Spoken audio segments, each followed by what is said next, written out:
Hola, soy Blanca Montoya, los saludo afectuosamente y les agradezco se dispongan a escuchar esta segunda parte de la plática sobre el humanismo mexicano del siglo XXI. Nos habíamos quedado en el porfirismo y las luchas precursoras de la revolución de los magonistas. Bien, en 1910 el pueblo mexicano no soportó más la dictadura de Porfirio Díaz y atiende al llamado de lucha armada por la democracia de Francisco I. Madero. Así estalla la Revolución Mexicana. Francisco Villa, nacido en Durango, se une a las filas revolucionarias por la reivindicación de los obreros, la educación y la protección de la infancia y las mujeres. Y Emiliano Zapata, campesino de Morelos, se incorpora a la lucha revolucionaria exigiendo tierra y libertad. Es decir, todos ellos enarbolaron la bandera de los valores del humanismo mexicano. El movimiento revolucionario triunfa y Madero es electo presidente en 1911. Sin embargo, los conservadores provocan un derramamiento de sangre con la traición de Victoriano Huerta, que asesina a Madero en 1913. Venustiano Carranza retoma la revolución en 1914, se promulga la Constitución de 1917 y se constituye el ejército. Las ideas marxistas llegan a México y se crea el Partido Comunista Mexicano. La revolución triunfa en 1921, convirtiéndose en la tercera transformación. De 1926 a 1929 ocurre la guerra entre revolucionarios y conservadores católicos que se oponen a las leyes anticlericales.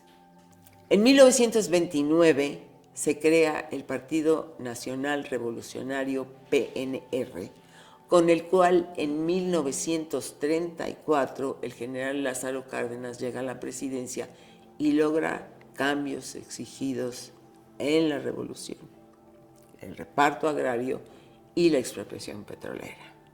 En 1939 los conservadores crean el Partido Acción Nacional PAN, opuesto a los ideales revolucionarios del partido que inició siendo PNR, luego Partido de la Revolución Mexicana PRM en 1938, para finalmente conformarse en 1946 como el Partido Revolucionario Institucional PRI. El humanismo mexicano del gobierno de Cárdenas no solo se expuso ante el pueblo mexicano, sino hacia el exterior, recibiendo a europeos que huían de la Segunda Guerra Mundial. Y esta vocación humanista mexicana de colaboración siempre ha estado presente en la solidaridad que se muestra cada vez que nuestros compatriotas sufren por alguna catástrofe natural, cuando hemos dado asilo a todos los migrantes latinoamericanos que escapan de persecuciones en sus países de origen y en la contribución que los mexicanos que se han ido a trabajar al extranjero siguen haciendo a sus familias en México, cuya colaboración ha representado una gran ayuda para la patria. El arte que emerge de la Revolución Mexicana es una de las expresiones artísticas más poderosas en el mundo por la fuerza plástica, la composición, el color, los personajes y su significancia dentro de la historia de México. La pintura, la arquitectura, la escultura, la música y la danza estuvieron inspiradas en el humanismo heredado de nuestras raíces prehispánicas. El talento creativo indígena se expresa artísticamente en todos los pueblos. Sin embargo, las altas esferas clasistas del mundo occidental las consideran artesanías dentro de su espíritu de subestimación a nuestras obras, menospreciando en algunas de estas su valor artístico. Es decir, hasta en el arte se observa que las expresiones estéticas de los pobres o de quienes no tienen un color de piel blanco son menos valiosos para la hegemonía occidental. El alto nivel artístico de los mexicanos no ha sido reconocido en toda su dimensión en los demás países, sobre todo en los que se consideran de primer mundo. Si bien encontramos algunas obras de nuestros artistas en Estados Unidos y Europa, no existe comparación con la valoración que los mexicanos mismos le dan al arte europeo o estadounidense debido a que el pensamiento colonialista sigue persistiendo en la Latinoamérica invadida. Bueno, volvamos a las ideas y los aconteceres políticos. El liberalismo del siglo XIX fue una corriente filosófica, política y económica que promovió la libertad del ser humano, su igualdad política y jurídica y la búsqueda del progreso de los pueblos. Sin embargo, desde antes y a partir de 1929, cuando la llamada Gran Depresión por la crisis económica de Estados Unidos, esta idea fue modificándose por los poderosos países occidentales hasta convertirse en lo que más adelante llamamos el neoliberalismo. Desde 1946, los gobiernos priistas en el poder poco a poco se fueron corrompiendo. Tanto el pueblo mexicano como luchadores sociales como Rubén Jaramillo, Genaro Vázquez Rojas y Lucio Cabañas, entre otros, intentaron rebelarse al gobierno hegemónico priista, pero fueron reprimidos y asesinados y desaparecidos. Cabe mencionar que parte de las derrotas que han sufrido los movimientos sociales han surgido por el debilitamiento de estos debido a rivalidades entre comunidades, entre familias y entre grupos caciquiles, producto de la corrupción creada desde los gobiernos. No podemos olvidar todas las masacres que se han cometido desde la ordenanza de presidentes aliados a los poderes fácticos. No podemos olvidar la masacre de estudiantes en Tlatelolco, ni la del 10 de junio de 1971 en el Halconazo, ni los pueblos arrasados en comunidades alejadas, ni las detenciones masivas e ilegales, ni el enclaustramiento en cárceles clandestinas, ni el destierro, la persecución, la tortura y las desapariciones que ocurrieron durante la Guerra Sucia. Ahora, por otra parte, en lo geopolítico, después de la Segunda Guerra Mundial se crea la Organización de las Naciones Unidas, ahora con 193 países miembros, cuyos supuestos objetivos eran la paz, promover el progreso social, la democracia y los derechos humanos en el mundo.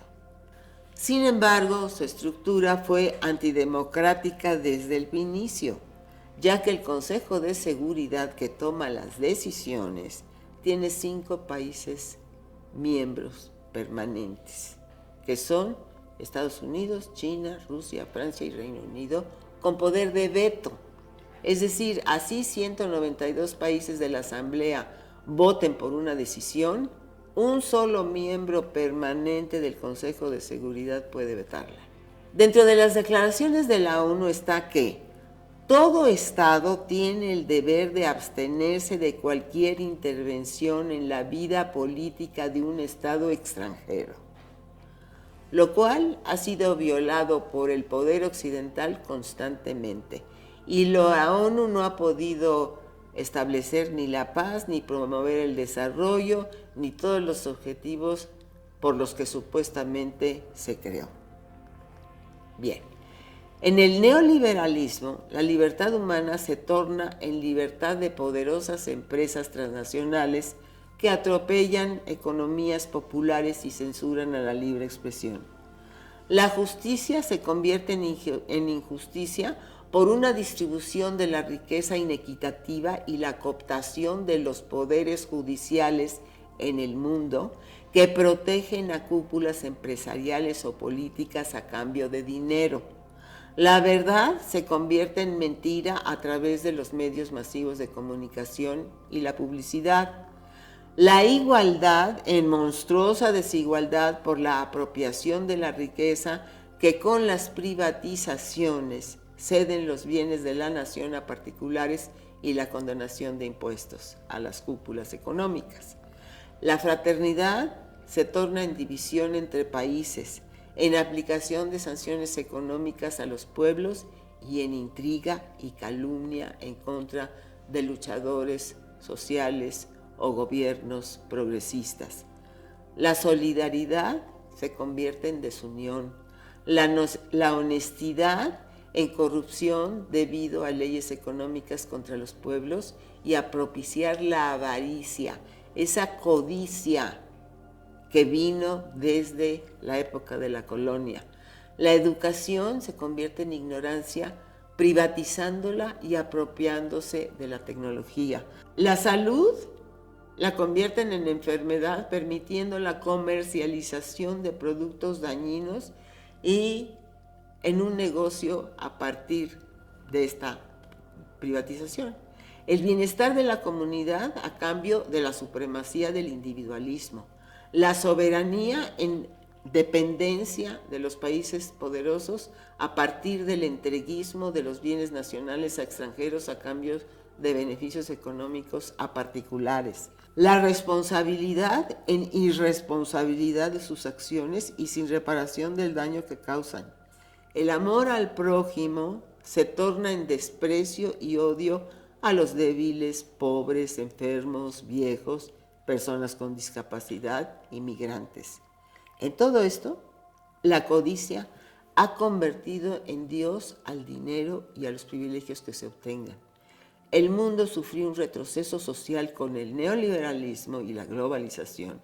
Los trabajadores y trabajadoras fueron perdiendo derechos conquistados. Se generó una enorme riqueza para minorías y pobreza para las mayorías. Creció la migración y aumentó la violencia en los países. En esos años se desató el negocio de las drogas, surgiendo entonces bandas de crimen organizado que han consistido un flagelo sobre todo para las juventudes que no solo son enganchados por estos grupos delictivos ante la falta de condiciones para su desarrollo, sino que son víctimas de sustancias que les permiten evadirse de una realidad en la que se destrozó el tejido social, la cultura del estudio y el trabajo. El amor al prójimo fue sustituido por el amor al dinero y el ser humano fue percibido como negocio en todos los aspectos. Y voy más allá. La muerte también es un negocio debido a que la industria armamentista tiene una enorme cantidad de ingresos provocando guerras. Entonces, la muerte pues también es un negocio. El neoliberalismo provocó una cultura de la muerte, no de la vida. Bien. En 1988, la izquierda propuso al ingeniero Cuauhtémoc Cárdenas para la presidencia de la República. Se le cometió un fraude y la derecha puso a Carlos Salinas de Gortari, quien inició propiamente el neoliberalismo y comenzó a desmantelar el país cediendo los bienes nacionales principalmente a sus amigos. En 1994 asesinan al candidato a la presidencia del PRI, Luis Donaldo Colosio, y Salinas lo reemplaza con Ernesto Zedillo, un neoliberal que comienza por nombrar un nuevo poder judicial, costumbre del neoliberalismo para asegurar su control. Convierte la deuda privada en pública, lo cual se conoce como Fobaproa, endeudando así al pueblo por 60 años, y quien privatizó los ferrocarriles mexicanos, entre otros atropellos. El siguiente sería Vicente Fox del PAN. En el año 2000, el PRI y el PAN, supuestamente contrarios ideológicamente, se unen en contra de la opción humanista y progresista del luchador social Andrés Manuel López Obrador, líder del movimiento Regeneración Nacional. Cuando fue electo jefe de gobierno del entonces Distrito Federal, hoy Ciudad de México, fue acusado de desacato a la ley y lo desaforaron para impedirle contender para la presidencia, pero salió avante porque gran parte de la ciudadanía protestó y lo impidió. En 2006 gana la elección presidencial pero le cometen un fraude en el que, a pesar de que se llevó a cabo un plantón que duró 52 días para que se volvieran a contar los votos, el Poder Judicial otorgó la presidencia al panista Felipe Calderón. La toma de posesión de este sujeto ocurrió con el apoyo descarado de Vicente Fox y el velado de los Estados Unidos. Calderón, para legitimarse, inició una guerra contra el narcotráfico que provocó cientos de miles de muertos y convirtió al país en un narcoestado, ya que su jefe de seguridad estaba con uno de los cárteles de la droga. Miles de mexicanos iniciaron lo que se llamó la revolución de las conciencias. Salieron a las calles, tocaron puertas, organizaron pláticas en plazas, círculos de estudio y repartieron el periódico Regeneración.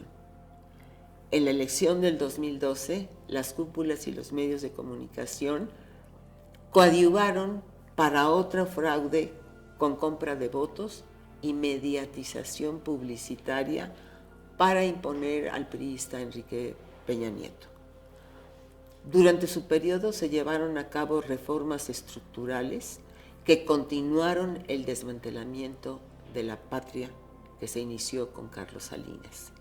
Los seguidores de López Obrador y el pueblo, ya más consciente, continuaron con su activismo político de izquierda, fundaron el Movimiento de Regeneración Nacional, Morena, y después el partido, aunque el país o el gobierno estaba aliado a los neoliberales y a la derecha internacional. Durante 36 años, el neoliberalismo en México causó corrupción, desigualdad, pobreza, injusticia social, pérdida de soberanía, mentalidades conservadoras, racismo, clasismo, machismo y discriminación de todo tipo, violencia, privatización de la salud y la educación, antidemocracia, pérdida de valores, frivolidad y, consecuentemente, prácticas delincuenciales, mientras una cúpula que se enriqueció desmedidamente.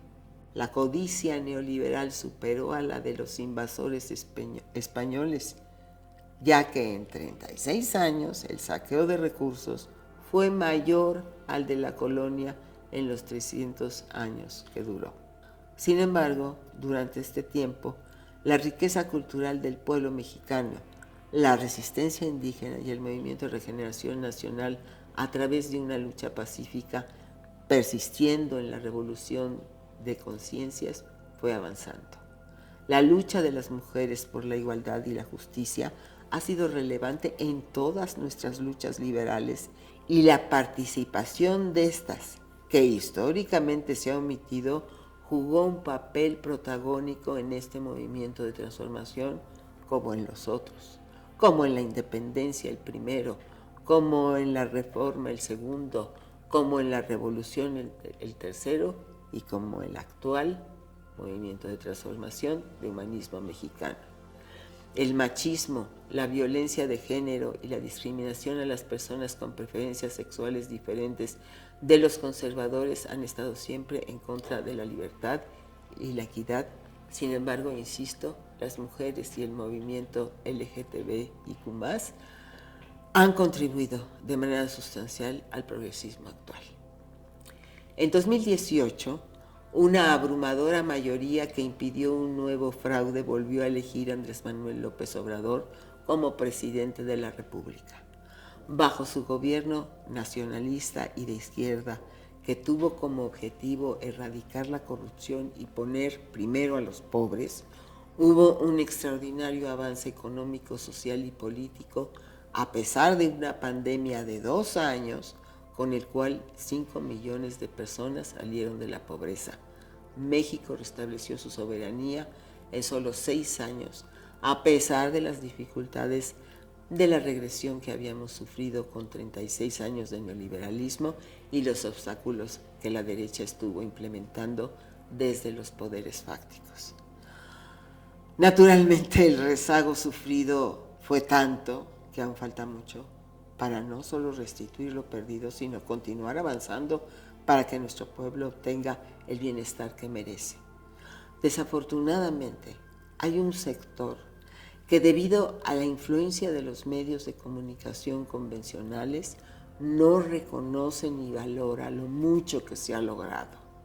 Por otra parte, la lucha de los pueblos de América Latina contra el neoliberalismo no ha fructificado cuando las oligarquías, los Estados Unidos y la hegemonía occidental han intervenido para imponer gobernantes neoliberales que defiendan sus intereses.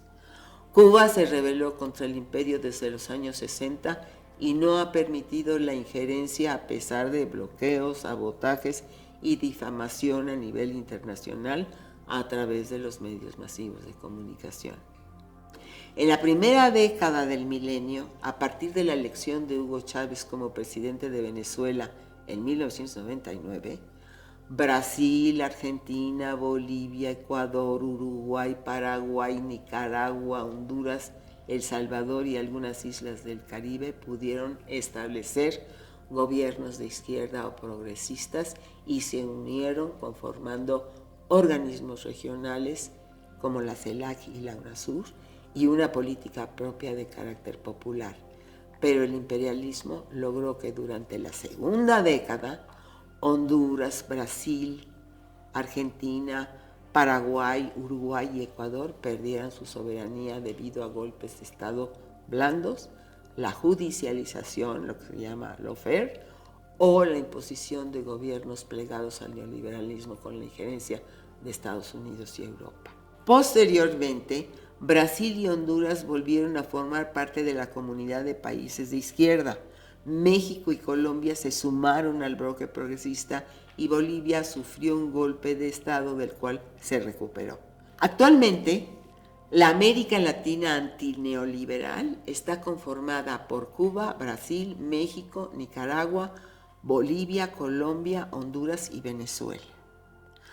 Los medios de comunicación los han estigmatizado, especialmente a Cuba y Venezuela, acusando a sus gobiernos de corrupción y narcotráfico, además de imponerles bloqueos, sanciones económicas y de calumniarlos para aislarlos y evitar que Latinoamérica sea solidaria y los apoye.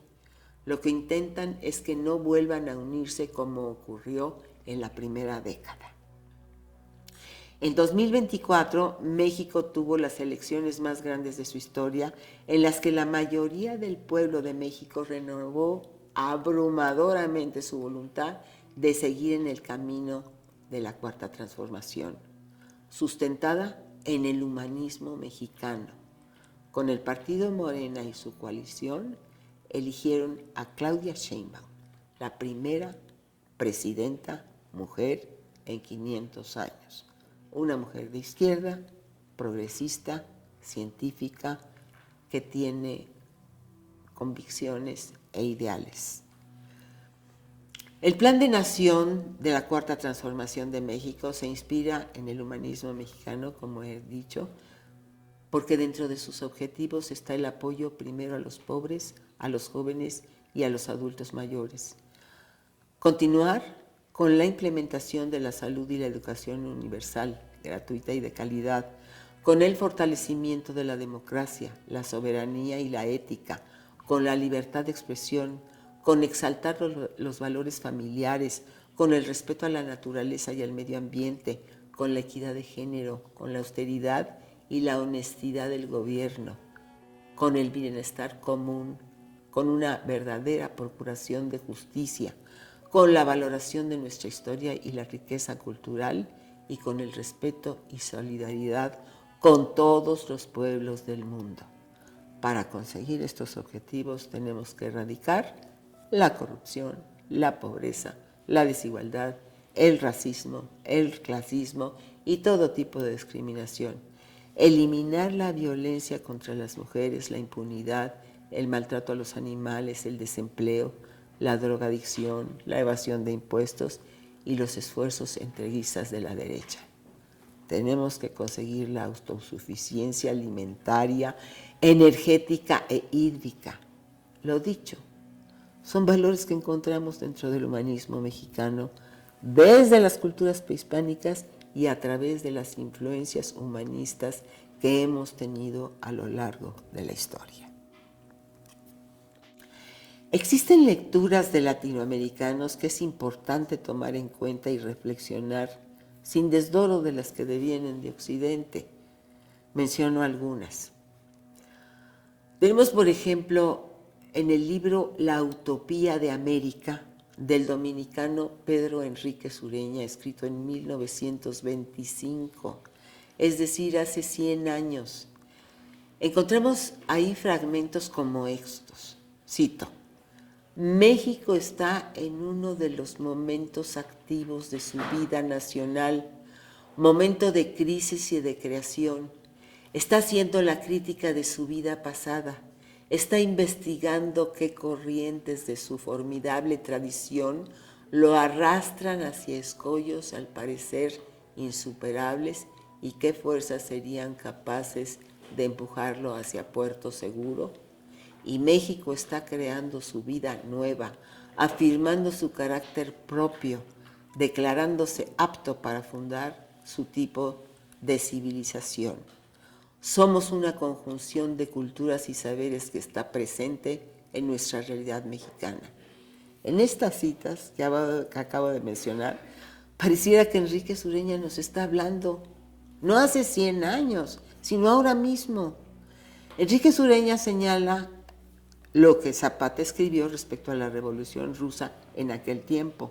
Cito: mucho ganaríamos, mucho ganaría la humanidad y la justicia si todos los pueblos de América y todas las naciones de la vieja Europa comprendiesen que la causa del México revolucionario y la causa de Rusia son y representan la causa de la humanidad, el interés supremo de todos los pueblos oprimidos.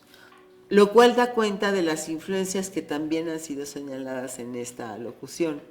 La unidad de la historia de nuestra América en 4 siglos de colonialismo y su propósito en la vida política e intelectual nos convierte en una magna patria, una agrupación de pueblos destinados a unirse cada día más y más, como lo señala Enrique Sureña, porque la desunión es el desastre.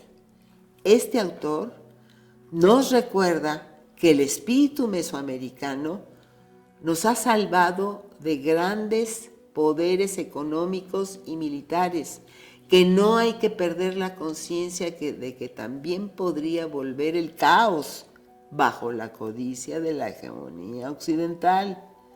Que no nos deslumbremos con el poder exterior, porque ese poder es efímero si no está fundamentado en el humanismo.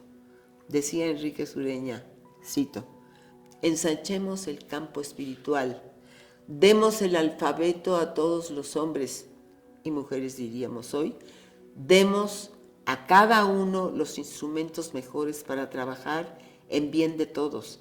Esforcémonos por acercarnos a la justicia social y a la libertad verdadera. Avancemos, en fin, hacia nuestra utopía. Según la expresidenta argentina que recientemente nos visitó, pareciera que nuestras utopías, dice ella, actualmente son lograr la justicia y la paz. También vale la pena estudiar los conceptos de Samuel Ramos en su libro El perfil del hombre y la cultura de México. Expresa que en el humanismo mexicano existe una dualidad. Por una parte, la destrucción y el sufrimiento de la invasión europea con la amenaza de extinción y la resistencia a incorporar objetos de la civilización europea, porque los objetos no solo son valiosos por su utilidad, sino que tienen un valor cultural relacionado místicamente con su civilización, sociedad, costumbres, tradiciones e historia, provoca un sentimiento de rechazo por todo lo extranjero.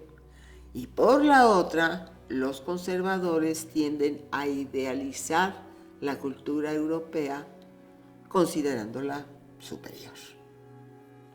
El colonialismo indujo la idea de que éramos inferiores y eso continúa. Decía Bolívar, cito: el pecado original del europeísmo latinoamericano es la falta de una norma para seleccionar la semilla de cultura ultramarina que pudiera germinar en nuestras almas y dar frutos aplicables a nuestras necesidades peculiares. Fin de la cita. Yo creo que actualmente se confrontan por una parte el globalismo, que pretende un orden mundial sometido a la hegemonía occidental. Desde antes y más durante el neoliberalismo, México aceptó fácilmente las ideas de Estados Unidos y Europa, sin crítica alguna, producto de la publicidad y los medios masivos de comunicación. Estos tienen el máximo poder, ya que a través de las plataformas de las redes sociales, propiedad del poder imperial, controlan las mentalidades de la gente con informaciones falsas. El mito de la culta Europa no permite ver que Francia, Inglaterra, Bélgica y otros países europeos adláteres al imperio estadounidense y este mismo continúan despojando a los africanos y latinoamericanos de sus recursos, asesinando a sus líderes e impidiendo que se desarrollen autónomamente para después quejarse de los migrantes africanos o latinoamericanos que buscan mejorar sus condiciones de vida a quienes maltratan y discriminan y explotan cuando son los generadores de tal migración. Y por la otra parte está el nacionalismo. Por un lado está el globalismo y por otro el nacionalismo, que es la defensa de la cultura de cada región, la oposición al injerencismo económico y político y el evitar que se apropien de sus recursos para ejercer su soberanía. A partir del financiamiento de organismos no gubernamentales, la hegemonía occidental impone una especie de gobierno paralelo que interviene en sus decisiones políticas y económicas, llegando al colmo de elegirles presidentes a modo según sus intereses. De gran importancia es que, por otra parte, existan plataformas para redes sociales en cada país, que se tenga acceso a la verdad y a la información y no se dependa de la desinformación de las plataformas imperiales. La revolución de las conciencias implica una introspección nacional, y vuelvo a citar a Samuel Ramos. Todo pensamiento debe partir de la aceptación de que somos mexicanos y de que tenemos que ver el mundo bajo una perspectiva única, resultado de nuestra posición en él.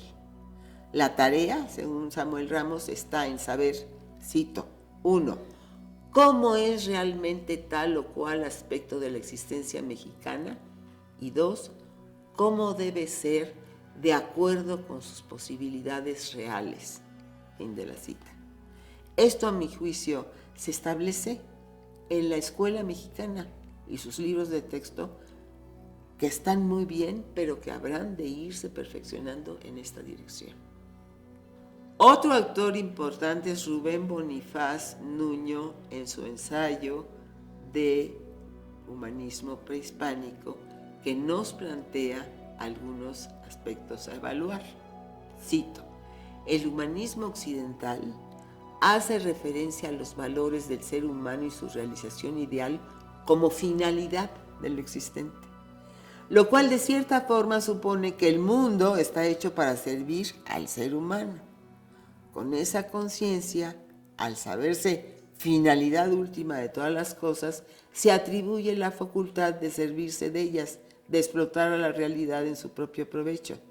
Reflexionando al respecto, creo que el ser humano de esta manera se convierte en destructor, si piensa que todo lo que contiene el planeta se hizo para servirlo a él.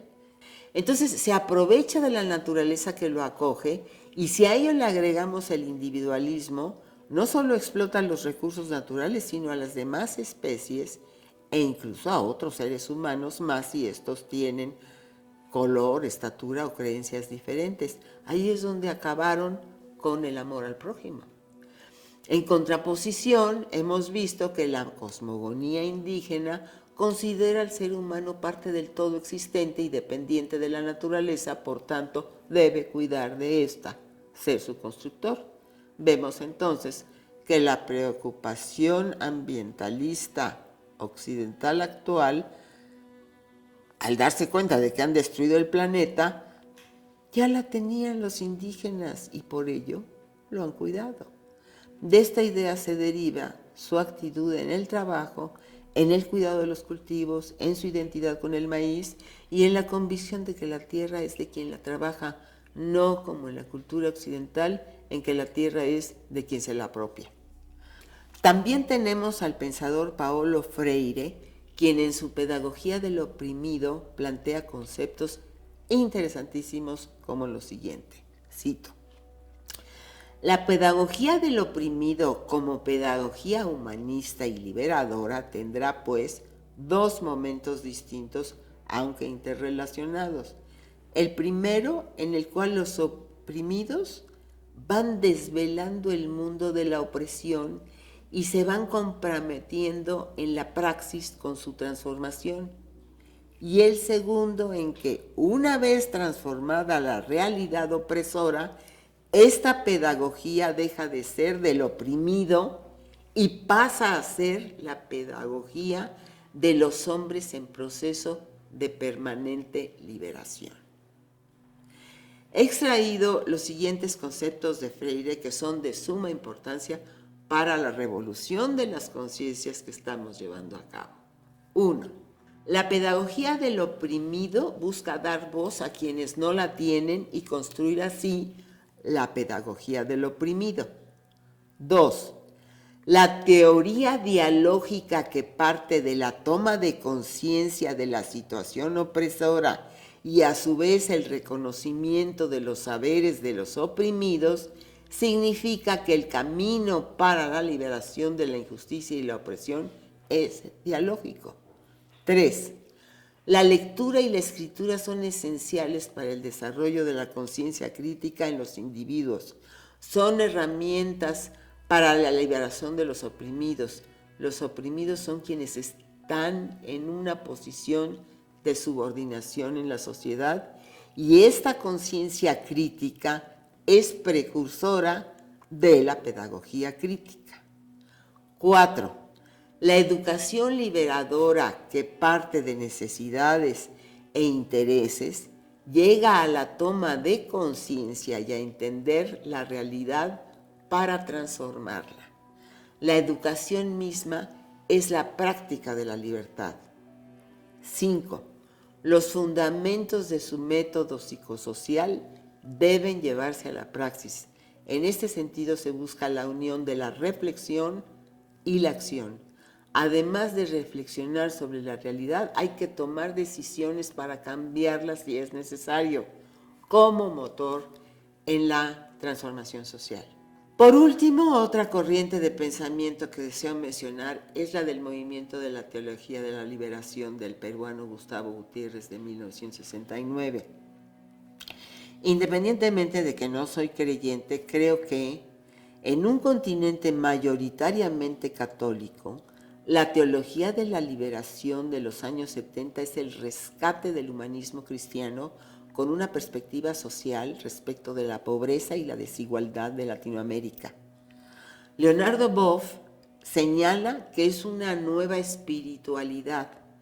Puede ser religiosa o no, porque promueve el amor, la amistad, la compasión y la solidaridad que permiten la sustentabilidad cultural de todos los pueblos. La teología de la liberación se centra en la empatía con los pobres y con su lucha por la justicia inspirada en la vida y las enseñanzas de Jesús. Pone el énfasis en la praxis comprometida del pueblo de Dios, es decir, en la acción de comunidades cristianas inspiradas por la fe. Su fundamento espiritual radica en el encuentro con Cristo como liberador y con nuestro prójimo necesitado, cuyo destino no es el sufrimiento, sino resultado de la opresión y las injusticias sistemáticas que pueden superarse a través de una acción transformadora. La teología de la liberación identifica la lucha contra la pobreza y el subdesarrollo con la lucha antiimperialista y anticapitalista. Señala las causas estructurales de la injusticia social como se hace en las ciencias sociales. En este sentido, hubo un acercamiento entre cristianos y marxistas. La teología de la liberación es el compromiso revolucionario de clérigos y militantes católicos con la acción colectiva. En tanto la teología de la liberación fue la expresión de un amplio movimiento social desde una identidad popular y progresista latinoamericana, la Iglesia, con Benedicto XVI, se enfrentó a esta, y la derecha llegó a asesinar a sus promoventes, como sucedió con Monseñor Óscar Arnulfo Romero en El Salvador.